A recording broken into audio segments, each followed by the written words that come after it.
Now, on 105.9 FM and streaming worldwide on the WMAL app. O'Connor and Company.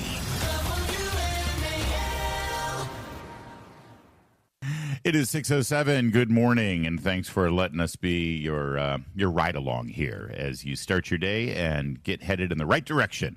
No matter where you're going and what you're doing, Bethany, Mandel, and I are honored to be let into your life. And by the way, speaking of Bethany Mandel, if you're not subscribing to the Mom Wars Substack and podcast, well, you're missing out. I just got a great column in my inbox today about how you can't hover over multiple children, 9 children, I believe, and that's a good thing, right? There was a woman who's getting criticized for having 9 kids, saying this is terrible, we shouldn't have 9 kids, and you make the case for, yes, it's good to have many children. You don't have 9, though, yet, do you? I don't know, and there's no yet in that sentence. I have 6, and that's where it will stay. You don't know that. Don't limit yourself. Nobody puts Bethany in a corner. I have full faith in your fallopian tubes. I am 40 years old on Saturday. Wow, that's huge. Yeah, nobody over 40 ever gets pregnant. Okay. The odds are going down, is what I'm saying. The odds are not in my favor. Coming up at 7:35, Congressman John McGuire of Virginia. 8:05 is KT McFarland, and 8:35, the chairman of the RNC, Joe Gruters. Let's get to it. Baltimore. They just keep. What's the definition of insanity? Where you keep doing the same thing over and over again, expecting different results? That's correct. They keep electing the same people over and over again, I guess, expecting different results, or maybe not. Maybe they're happy with the results they have, which is ineffective, corrupt, and turning a city and the school system into a complete basket case. You know that Mayor Brandon Scott is facing major scrutiny over his use of taxpayer funds for things that make him feel good, like a brand new 2025 Jeep Grand Wagoner that he uses for official use. It cost $163,000. His predecessor had a car that was only 2 years old, and it only cost about $60,000, I believe. And when asked about it by the one local reporter who dares to ask, cut 5 here, of course, this is what the mayor says. Okay, Tessa, we'll just stop you right there. We get it. We understand that your station has this severe right-wing effort underway. We get that. There you go. Yeah, if you're actually asking challenging questions of a mayor who's facing corruption charges, you're right-wing. Okay, fine. As a right-winger, I'll take it. We're the only ones who actually want to challenge elected officials who are corrupt. But then, of course, cut 8, the mayor does what, previous Baltimore mayors have always done. Cut 8. Well, you looked at... I understand that. I did answer the question. Just because you didn't get the answer that you wanted in your racist slant, that's one thing. You're racist. There you go. And let's not forget that the mayor's wife was operating a nonprofit that received over $100,000 in taxpayer funds. And when asked about that, cut 9. Can we get to that, please? Yeah. Do you believe, even if it's been going on, is that an appropriate use of taxpayer dollars? And then also, though, I know that your office spent nearly $4,000 on a goodbye party for somebody who never left and is still making almost $200,000. Yeah, let's pause there, because now we've moved from his wife making $100,000 in taxpayer funds for her nonprofit to the mayor's penchant for throwing parties for his staff that to the tune of tens of thousands of dollars. This one happened to be in the mayor's suite at the Ravens Stadium. Why does the mayor have a suite at the Ravens Stadium where he spent over $50,000? Take a listen. $1,000. Why is that okay? Yeah, I think, Mackenzie, we know that you guys want to make this out to be something that is not. Again, it's not just the city of Baltimore. The state of Maryland has skyboxes and have had them forever. And again, you guys you're harping on this small amount of money, which you heard again. Nothing illegal was done here. But is it appropriate?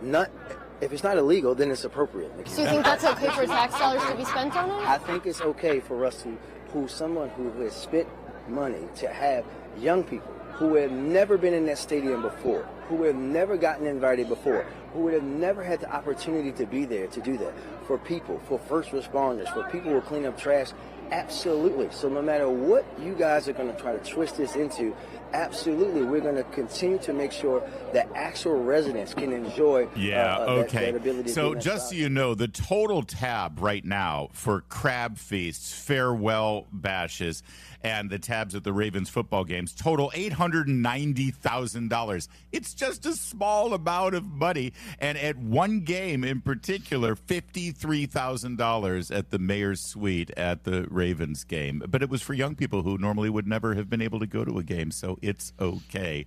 Bethany, what do you think of that new line, which if it's not illegal, then it's appropriate? They are so good at spending our money. Their entitlement to our money is something to behold, and I'm proud of the chutzpah. I respect the game. To be that shameless is really impressive, and I have to give him kudos. Can I throw out some stats for you that I feel like are related? About how great things are going in Baltimore? I'd love to hear that. Yeah, they are. They are about that, in fact. So Baltimore City schools just announced their test scores for the year. Lowest SAT scores across the state. Lowest graduation rate in the entire state of Maryland. Lowest English proficiency rates all around. And the highest dropout rates at 20%, more than double the state average. But the CEO of Baltimore City Public Schools just got Superintendent of the Year. Yeah. And this is how they do it. It's this shamelessness. That's right. That you have to just give no figs. Right. You just have to you have to be shameless and not care, and just look at a reporter in the face on camera and say, hey, if it ain't illegal, it's perfectly appropriate. And we're giving an opportunity to people who would normally never be able to go to a football game. What do you mean? Why can't they go to a football game? Well, because they don't make enough money to pay for the ticket. Why don't they make enough money to pay for the ticket? Because they went to Baltimore schools. That's why. Mm-hmm. So when they drop out of Baltimore schools, the good news is they get one day to spend all they want at the suite for the mayor at the football game, but then they have to go back to being unemployed or unemployable. Oh, speaking of Baltimore public schools, they did spend some money on what they determined was the most important thing for those kids. Not raising test scores, not teaching them, math or literacy skills. No. They installed an incredibly expensive green energy HVAC system, which is so fantastic because the kids will not be able to read, but at least they'll know that their HVAC system is saving the planet. One problem is it doesn't work. 22 Baltimore City Public Schools renovated with a proprietary heating and air conditioning system proven temperamental, to say the least, and incredibly expensive to fix. The school system staff can't work the specialized systems, which were chosen for their energy-efficient qualities. The repair costs alone have been $2 million a year. This is after spending $1 billion renovating the school's HVAC system so it met green energy standards. The only problem is, it still costs them money, and the kids, while they're not learning, are also freezing in the winter and sweltering in the summer. Well, there you go. There is no more clear vision of what it means to be progressive than that story. Wanting green energy, but it doesn't work. We've spent a lot of money in a system where the money could have been used in much more efficient and praiseworthy ways, like educating children who are not getting an education. That's right. When you ask Wes Moore about the failing schools in Baltimore, he will complain that the Trump administration is not giving him enough money because they've made cuts in the federal education department, and they just spent $1 billion on their HVAC system that doesn't work. Yep. You're right. Perfectly encapsulated. And that's why Wes Moore has all the reporters and all the media excited about his national ticket prospects. Yep. It is 6:15. I think Kristi Noem has been a fine Secretary of Homeland Security, especially because what we need to do is compare administrations. Everything is a binary choice, everyone. And if you don't like the way Kristi Noem is doing her job, and some people don't, or they like the way she's doing her job, but they don't like the the public profile and the videos and the ads and the use of a plane for the Department of Homeland Security. And I understand all those questions. But if you're challenging Kristi Noem and you didn't say anything about Alejandro Mayorkas before her, you have no voice in this debate as far as I'm concerned, because it's night and day considering the actual job of protecting our homeland. That said, the other job of a cabinet secretary is to not make the president look bad. And one could make the case that Kristi Noem, or at least the team around her, are not making the president look good right now. That included some of the testimony yesterday that she had to endure in the House, including questioning about an inappropriate relationship that has been sort of the talk of this town for over a couple of years now between she, the former governor of South Dakota, and a married woman, and one Corey Lewandowski, who, of course, was the former campaign manager for Donald Trump in 2016. Take a listen to this Congresswoman asking the question right there in front of God and everyone. So, Secretary Noem, at any time during your tenure as Director of Department of Homeland Security, have you had sexual relations with Corey Lewandowski? Oh, my God. Mr. Chairman, I am shocked that we're going down and peddling tabloid garbage in this committee today. Reclaiming and my ma'am, time. One thing that I would tell you is that he is a special government employee who works for the White House. There are thousands of them in the federal government. So reclaiming and my is an time, advisor Secretary, it is and has okay for no, you to be no offended authority by to the be question. making any It is decisions. okay for you to has be no offended authority by the to question. be making But it is decisions also and a putting real up your question. position. So what I would say And to you you should be able to is answer that the what we do at the Department of Homeland Security clearly every single and without day, any hesitation. every single day is to protect If this someone country. is My hand is over my mouth. I am so deeply physically uncomfortable right now. It is so uncomfortable. And I again, I just want to need to make give sure a little everyone bit- knows her husband was sitting right behind her during that. I was just going to say, I have to give sorry. a little bit of color because her husband. Oh my God. First of all, as a woman, I loved the whole thing. I'm horrified, but I loved it. This is what makes my kind bad, because this made for very entertaining television. I know. And I appreciate that this There's went down a reason this why road. soap operas are very, very popular with your I do. demographic. I love them. I know. But also is relevant. He has a very important, influential job, and it's really relevant to ask why. Yeah, I mean, listen, there are a lot of stories about this that we have not touched on. I think when the rumors first came out, we discussed it on the air, and then that was pretty much it, because it's not an issue until it affects your job. And again, I want to point out that part of your job is to not make the president look bad and not be, a political liability to the president. And I think that it's fair to say at this point, Corey Lewandowski's influence, no matter what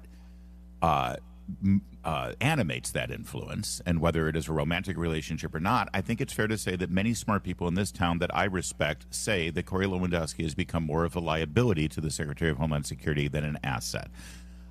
That said, one can certainly debate whether it's an appropriate question for a member of Congress to bring up in the middle of an open committee hearing, and whether they were just doing it for the soap opera and gossipy drama. Punchbowl News, relatively well-sourced political inside organ here in town, is now reporting this morning that the president is starting to informally quiz influential Republicans on Capitol Hill on whether he should ask Secretary Noem to plan her exit strategy from the cabinet. There's a lot there. And frankly, I think, knowing the president, I think that more disconcerting to him are the reports of extravagant spending, the use of a plane that is more elaborate and that was originally purchased, we were told, for transporting illegal immigrants out of the country. But when it's available, the secretary has used it for travel, and that plane apparently is more elaborate than the one that the vice president uses out of Andrews. Those reports, again, one of the critical hallmarks of Trump's second term is Homeland Security and border security. And if you are getting in the way of that message getting out and being a prominent, asset for the president, then, do no harm, my friend. And if you are doing harm, then yes, I think that you need to examine whether you're still a healthy and contributing partner with the president in his cabinet. Did I navigate that properly? You did, and I think bringing it back to Corey Lewandowski, because I can't get enough. Because that's what you want. I'm sorry. I think that a lot of these bad decisions that she's making, like the plane, like the extravagance, all of those things, are coming from him. I think that he's a bad influence. He's not a good guy. And Mr. Lewandowski. Yeah, Corey Lewandowski. Yeah. And so, if President Trump is thinking about eliminating roles for people in his administration, he should also be looking at Lewandowski. That's really the question I think that most people in D.C. are facing right now in terms of the people who are loyal to the president and supportive of the president. It's like, instead of getting rid of Secretary Noem, how about we get rid of Mr. Lewandowski and see if that makes a difference? We'll see. Watch that space at 6:24. Now on 105.9 FM and streaming worldwide on the WMAL app. O'Connor and Company. It's 6:37 on O'Connor and Company. Thanks for tuning in to our little morning extravaganza. Coming up at 7:15, a special Critter News interview with Kirby Birch of the Virginia Hunting Dog Alliance. 7:35 brings us Congressman John McGuire of Virginia. 8:05 brings us KT McFarland of The World. And at 8:35, we have Joe Gritters, chairman of the RNC. Joining us now all morning long is Bethany Mandel of the Mandel clan. Good morning, Bethany. Good morning, Larry O'Connor. What a pleasure to be here. It's a pleasure to read your Mom Wars Substack, by the way, as well as listen to your Mom Wars podcast. Bethany Mandel, of course, the proprietrix of that incredibly engaging platform. Bethany, I hope you're getting lots of new subscriptions as I continue to promote it shamelessly here on this program. Yes, but as part of my contract for appearing here, I asked you to stop calling me the proprietrix, and yet you refuse to do so. Correct, because I know that it triggers you. Yesterday, the U.S. Senate voted on hampering the president's ability to engage with the military strikes in Iran. It's deemed a war powers resolution. The Democrats proposed it. It made its way to the floor, and it failed on a 53-47 vote, with John Fetterman crossing over and voting with Republicans. Noteworthy in this vote, by the way, was Mitch McConnell spending, I think, 10 minutes in a floor speech endorsing and fully supporting the president's actions in the Middle East. Also noteworthy is the fact that this vote was able to move forward, but not a vote to fund the Department of Homeland Security or a vote on the SAVE Act in the Senate. But the vote to hamper the president's, even though it failed, president's ability to wage the military engagement in Iran, that did make it to the floor for a vote, and it failed miserably. And notably, Pennsylvania Democrat John Fetterman crossed over. Yeah. Yeah, and for those of us who are old enough to remember, I don't know, the last 3 years of our lives, if not going all the way back to George Herbert Walker Bush's engagement in Panama or in the first Gulf War or other military engagements waged by Bill Clinton, Barack Obama, it was really rich to see Democrats citing norms and international law and the Constitution and war powers and norms-based international order and all of these other things that they never once cited, or if they did cite it, they cited it in favor of the former executive's use of power. You know, one wonders, I often heard this under Barack Obama's presidency, that Republicans opposed him on things that any reasonable Republican would support, which was not true, by the way. No reasonable Republican would support nationalizing our health insurance and healthcare industries. But we were told that we opposed him because he was black. You know, they would often muse out loud, why? Why are Republicans so opposed to what Barack Obama does? It just doesn't make any sense unless you recognize why they're really opposed to him. Well, let's play their game. Why? Why are Democrats so opposed to what Donald Trump does when they blatantly supported such things when their presidents were in the White House? One must muse and wonder what the difference here is. Yeah, I mean, he is uniquely skilled at driving them crazy, I think is just the answer. It's the TDS stuff. George W. Bush used to have a similar effect, but I think that he amplifies it because George W. Bush, bless his heart, liked being liked, and so he didn't have the same like I don't give a darn that President Trump does.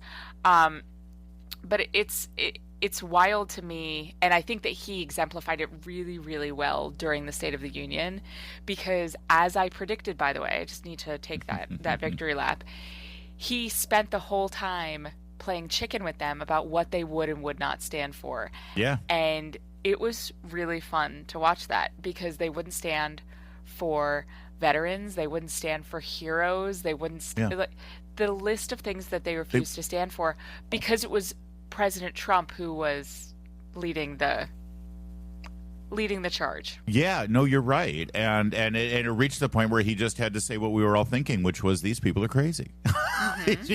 But I think that's part of it. I think the other part of it is that they have invested so much in their political identity and messaging for the last decade of just opposing Donald Trump because Donald Trump is not just wrong, but he's Hitler.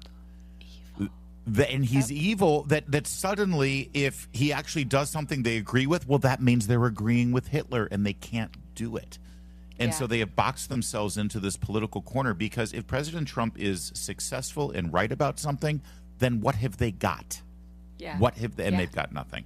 Meantime, one thing we should all agree on is how incredibly effective our U.S. military is, and most specifically our Navy.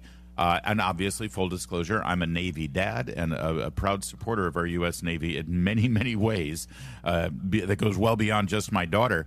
But there was a video yesterday of a U.S. submarine utilizing a torpedo to sink an Iranian vessel in international waters.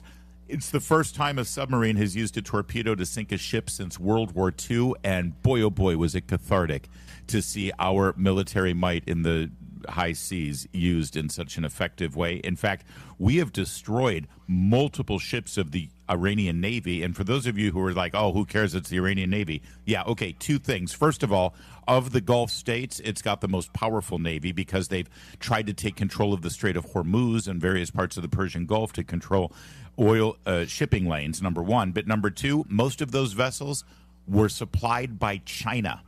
And we're told all the time that China has this formidable Navy. Well, if Iran is China's proxy, their Navy ain't so good. Interesting. I mean, all of this is such a warning shot to China.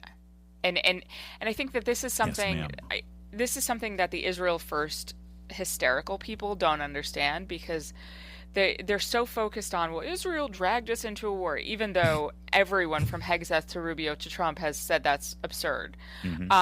But they do not understand the larger geopolitical implications of what we're doing in Iran. And it's frustrating because they seem to get it about Greenland. Like, these same people. Yes. I'm like, really? Like, you can see the 3D chess for Greenland, but not Iran? Well.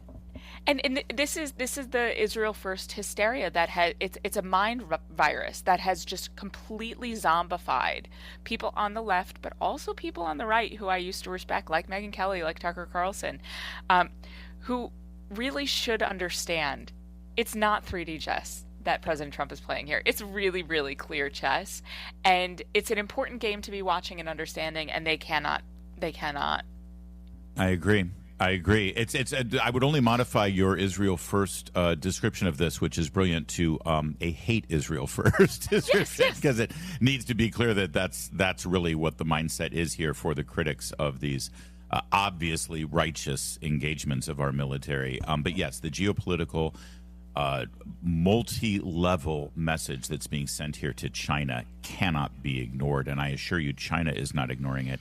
One other aspect of China's military might, or lack thereof, that's on display here has to do with their drones. We'll get to that in a moment. It's 6:44. So as we're talking about China's Navy flying Iranian flags, now enjoying the rest of their existence on the bottom of the sea, thanks to the United States Navy, one must also look to the skies. Iran has been utilizing some drone technology, and we were told that that was going to be one of the most dangerous parts of engaging with Iran's military, their use of drones for attacks. Now, we had a taste of what Iranian drones have done for the last, well, ever since the October 7th attacks, because the Houthis, a proxy for Iran, have been sending drone attacks to U.S. Navy ships. By the way, a lot of people don't know that. U.S. Navy ships have been under fire since post-October 7th, and they've been shooting down either rockets or drones on a regular basis. I know this for a fact, and if you just do a simple search, you'll see it in the news. It does make it out there. But these drones, these clusters of drones, we were told were going to be used and employed in a very effective way against us and against Israel if there was ever a strike. Well, there have been some drone attacks at the hands of Iran, and in some cases they've been effective, but for the most part they have not been. And Iran is not very happy about it. They're not very happy with China because, well, a lot of the equipment used for these drones is Chinese equipment. 300 Chinese SF-200 loitering drones used in the ongoing war have been described as performing poorly, let's just say. They were intercepted by the U.S. Patriot system. Only one drone hit a Dubai apartment building, but it failed to explode as it was supposed to have been. And let me also just sort of reiterate, if you missed it, Iran used that drone not on a military facility, not on a military base, on an apartment building. We know who the bad guys are. But if this is supposed to be, again, a proxy war of Chinese military might employed by the Iranian military versus U.S. military, I don't think it's even close at this point. Yes, they spend more than us, and they have more stuff than us. But their stuff, well, it's made in China. I'll leave it at that. I think that's a good that's a good analogy. And I think it was Brent Scher. I'm trying to find the tweet, but he made an excellent point yesterday on Twitter that I thought was interesting because we have it was Brent Scher from the Daily Wire. He said, I think a lot of Daily Wire. Yeah. Sorry. Yes, I think a lot of the Dove sentiment on the right is because it was burnt into our brains that the U.S. isn't good at war anymore. Images of the Afghan withdrawal disaster made us look like a collapsing empire. This is a different team. Recalibrate your minds. I mean, I'm speaking sort of for my generation of the people in their 40s, because that's where I am about to be. The only thing that we grew up hearing about was like the Vietnam War and of like modern warfare. So I think that we kind of went into this with a sort of defeatist mentality about what we're capable as a U.S. military. And one of the things that I love about Pete Hegseth as an individual, but also as how he's running the Department of War, by the way, not the Department of Defense now, Department of War, is that he is like Trump and very good at showcasing, of being a showman, of being an entertainer, because he understands that perspective, because not only did he have the military background, but he had the Fox News background. And so he's able to stand up and really cheerlead for our military in a way that we have not had. And I think that it was important that we renamed it the Department of War, because we are aggressive, we are effective.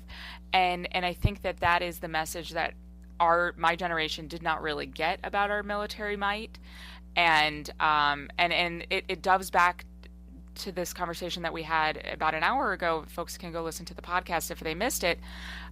To me, the difference between the right and the left is beta versus alpha, and this is alpha, and alpha is hot. Alpha, you want to be on the winning team here, and we're watching us win, and it's fun. Isn't it more fun to win than lose? Absolutely, right up until it's not. And I don't think there's anything wrong with us to be incredibly enthusiastic and supportive of this new war footing that we have, where we are fighting righteous battles with a righteous military against a truly demonic adversary.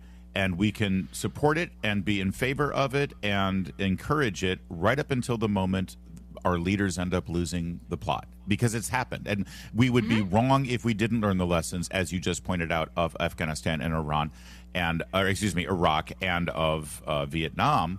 But they all have one thing in common, which is our warriors knew what to do. It was the weenie heads and politicians who didn't, where they betrayed them in the long run. But yeah, as I said, the Chinese military here, or at least their equipment, performed poorly, I think is the best way to put it. Speaking of performing poorly, the person who was right now in the lead as the front runner for the new supreme leader, if they can ever get together and have a vote there without having rockets rain down on their heads, is the son of Ayatollah Khamenei. And, well, we have new reports about him. Apparently, he was treated for impotency and could not find a wife. Some suggest that the two issues are related. But it looks as though if the clerics get together there, the mullahs, to vote on a supreme leader, one of two things will happen. Either all of the people will be killed by a rocket attack or a missile attack or a bombing attack from the Israeli military or the American military, or if they do coalesce around one person, there will be a information operation about him saying that he has some ED problems. So either way, pick your Alpha fighter. Versus beta. Alpha versus beta. Like I said, performing poorly is the phrase of the day for Iran. It's 6:54.